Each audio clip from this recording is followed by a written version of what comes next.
నమస్కారం. మనలో చాలా మందికి ఫెయిల్యూర్ అంటే అదొక ఎండ్ పాయింట్, అంతా అయిపోయిందని అనుకుంటాం. కానీ ఒక్క నిమిషం ఆలోచిస్తే ఫెయిల్యూర్ అనేది ఒక ముగింపు కాదు, అదొక పవర్ఫుల్ డేటా సోర్స్. సో ఈరోజు మనం తెలుసుకోబోయేదేంటంటే ఫెయిల్యూర్ని ఒక ఓటమిలా చూడకుండా మన ఫ్యూచర్ సక్సెస్కి ఒక బ్లూ ప్రింట్గా ఎలా మార్చుకోవాలి అనేది. చూసారా, హెన్రీ ఫోర్డ్ ఎంత బాగా చెప్పారో? ఫెయిల్యూర్ అంటే ఓడిపోవడం కాదు, మనం ఎక్కడ తప్పు చేశామో తెలుసుకొని ఈసారి ఇంకా బెటర్గా, ఇంకా తెలివిగా స్టార్ట్ చేయడానికి దొరికిన ఒక ఛాన్స్. ఈ ఒక్క ఆలోచనే మన మైండ్ సెట్ని మార్చేస్తుంది. సరే, మాటలు బానే ఉన్నాయి, ఇన్స్పైరింగ్గా ఉన్నాయి, కానీ అసలు పాయింట్ ఏంటంటే ప్రాక్టికల్గా ఒక ఫెయిల్యూర్ నుండి ఎలా నేర్చుకోవాలి. సరే, నెక్స్ట్ టైం ఈ తప్పు చెయ్యొద్దు అని మనం చెప్పుకుంటే సరిపోదు. దానికి ఒక పద్ధతి కావాలి, ఒక స్ట్రక్చర్ కావాలి. ఆ ఫ్రేమ్వర్క్ ఏంటో ఇప్పుడు చూద్దాం. ఒక విషయం ఆలోచిద్దాం. ఫెయిల్యూర్ అనేది ఒక జ్వరం లాంటిది.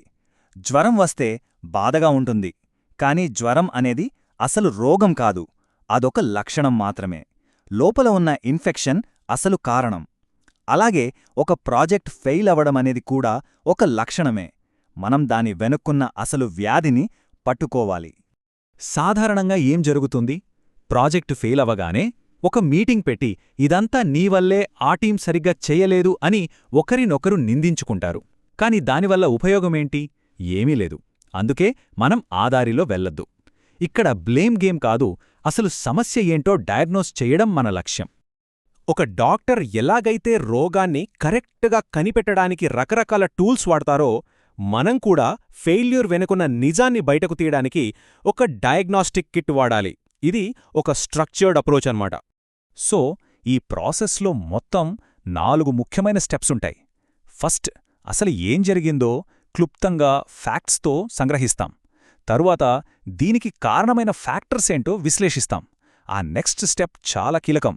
అదేంటంటే పైపైన కనిపించే కారణాలని వదిలేసి అసలు మూల కారణమేంటో వెతుకుతాం. ఇక ఫైనల్గా భవిష్యత్తులో ఇది రిపీట్ అవ్వకుండా ఒక పక్కా యాక్షన్ ప్లాన్ తయారుచేస్తాం.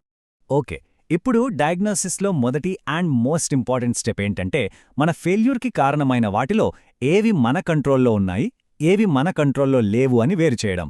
ఇది చాలా ముఖ్యం. ఇక్కడ చూడండి, మనకు 2 రకాల ఫ్యాక్టర్స్ ఉంటాయి. లెఫ్ట్ సైడ్ చూస్తే ఇవన్నీ మన కంట్రోల్లో ఉండే ఇంటర్నల్ ఫ్యాక్టర్స్, అంటే మన లీడర్షిప్ తీసుకున్న నిర్ణయాలు, మన టీం పర్ఫార్మెన్స్, రిసోర్సెస్ ఎలా వాడాం, ఇలాంటివి. ఇక రైట్ సైడ్కొస్తే ఇవి మన చేతుల్లో లేని ఎక్స్టర్నల్ ఫ్యాక్టర్స్, మార్కెట్ హఠాత్గా మారడం, కాంపిటీషన్, ఎకానమీ, ఇలాంటివి. ఈ రెండింటిని వేరు చేస్తేనే మనకు క్లారిటీ వస్తుంది. సో ఈ రెండింటినీ చూశాక మనం అడగాల్సిన అసలైన ప్రశ్న ఒకటే: ఈ ఫెయిల్యూరు మన ఎగ్జిక్యూషన్లో గ్యాప్ వల్ల జరిగిందా, లేక బయట మార్కెట్లో వచ్చిన మార్పు వల్ల జరిగిందా? ఈ ప్రశ్నకొచ్చే సమాధానమే మన నెక్స్ట్ స్టెప్స్ని డిసైడ్ చేస్తుంది. సరే, ప్రాబ్లం ఎక్కడుందో కొంచెం అర్థమైంది. కాని ఇప్పుడు మనం అసలు పని చెయ్యాలి. అదేంటంటే సమస్య పైపైన కనిపించే కారణాల్ని వదిలేసి దాని మూలాల్లోకి వెళ్ళాలి, ఇంకాస్త లోతుగా తవ్వాలి. దీనికోసం ఒక సింపుల్ కాని చాలా పవర్ఫుల్ టెక్నిక్ ఉంది. దాని పేరే 5 వైజ్ అనాలిసిస్. ఏంటిదంటే ఒక సమస్యకు ఎందుకు అని 5 సార్లు ప్రశ్న వేయడం. ప్రతిసారి మనం సమస్యకు ఒక లేయర్ లోపలికి వెళ్తాం. ఓకే, ఒక ఉదాహరణ చూద్దాం. మన ప్రాజెక్ట్ డెడ్లైన్ మిస్ అయింది. ఇది మన ఫస్ట్ వై. సరే, ఎందుకు మిస్ అయింది? ఆన్సర్: ఎందుకంటే ఒక ఇంపార్టెంట్ ఫీచర్ డెలివరీ చేయడంలో లేట్ అయింది. ఓకే, ఇప్పుడు మనం ప్రాబ్లంలో ఒక లేయర్ లోపలికి వెళ్ళాం. కానీ ఇక్కడ ఆగకూడదు, మళ్ళీ అడగాలి. ఆ ఫీచర్ ఎందుకు లేట్ అయింది? ఎందుకంటే అనుకోని టెక్నికల్ ఛాలెంజెస్ వచ్చాయి. చూసారా, ఇప్పుడు మనం సమస్యకి ఇంకాస్త దగ్గరవుతున్నాం. అయితే ఆ టెక్నికల్ ఛాలెంజెస్ని మనం ముందు ఎందుకు ఊహించలేకపోయాం? ఎందుకంటే స్టార్టింగ్లో టెక్నికల్ ఎస్టిమేషన్ సరిగ్గా, డీటెయిల్డ్గా చేయలేదు. ఇక్కడ చూడండి, ప్రాబ్లం టెక్నాలజీ నుండి ప్రాసెస్కి షిఫ్ట్ అయింది. మరి ఆ ఎస్టిమేషన్ ప్రాసెస్ ఎందుకు సరిగ్గా జరగలేదు? ఎందుకంటే డెడ్లైన్ ప్రెషర్ వల్ల ఆ ప్రాసెస్ని తొందరగా ముగించాల్సొచ్చింది. ఆహా, ఇప్పుడు దొరికింది అసలు కారణం. సమస్య టెక్నాలజీలోనో టీం మెంబర్స్లోనో లేదు. ప్రాజెక్ట్ స్టార్టింగ్లో ప్రెషర్ వల్ల తీసుకున్న ఒక తప్పుడు ప్రాసెస్ డెసిషన్లో ఉంది. దీన్ని ఫిక్స్ చేస్తే ఫ్యూచర్లో ఇలాంటివి రిపీట్ కావు. కేవలం మన ఎనాలిసిస్ సరిపోదు. అసలు అక్కడ ఏం జరిగిందో పూర్తి పిక్చర్ తెలియాలంటే ఆ ప్రాజెక్ట్లో ఇన్వాల్వ్ అయిన వాళ్ళందరినీ అడగాలి, వాళ్ళ మాటల్లో కూడా వినాలి. చూడండి, టీంలో ఒకరు ఏమంటున్నారంటే, కమ్యూనికేషన్ గ్యాప్స్ ఉన్నాయని మాకు స్టార్టింగ్ నుంచే తెలుసోని. అంటే రెడ్ ఫ్లాగ్స్ ముందు నుంచే ఉన్నాయి, కానీ బహుశా వాటిని ఎవరూ పట్టించుకోలేదు. ఇది చాలా చాలా ముఖ్యం. కస్టమర్ ఏమంటున్నారంటే, మీరింత కష్టపడి చేసిన ఫీచర్ నా అసలు సమస్యనే తీర్చలేదు అని. అంటే మన ఎఫర్ట్ అంతా రాంగ్ డైరెక్షన్లో వెళ్ళిందనమాట. ఇక ఇన్వెస్టర్ల పాయింట్ ఆఫ్ వ్యూ ఎప్పుడు ఫ్యూచర్ గురించే ఉంటుంది. వాళ్ళు ఏమంటారంటే, సరే జరిగిందేదో జరిగింది, కాని మళ్ళీ ఇలా జరగకుండా చూసుకోడానికి మీ దగ్గర క్లియర్ ప్లాన్ ఏముంది అని. వాళ్లకు జవాబుదారీతనం కావాలి. ఓకే, రోగ నిర్ధారణ పూర్తయింది, కారణాలు తెలిసాయి, అందరి అభిప్రాయాలు విన్నాం.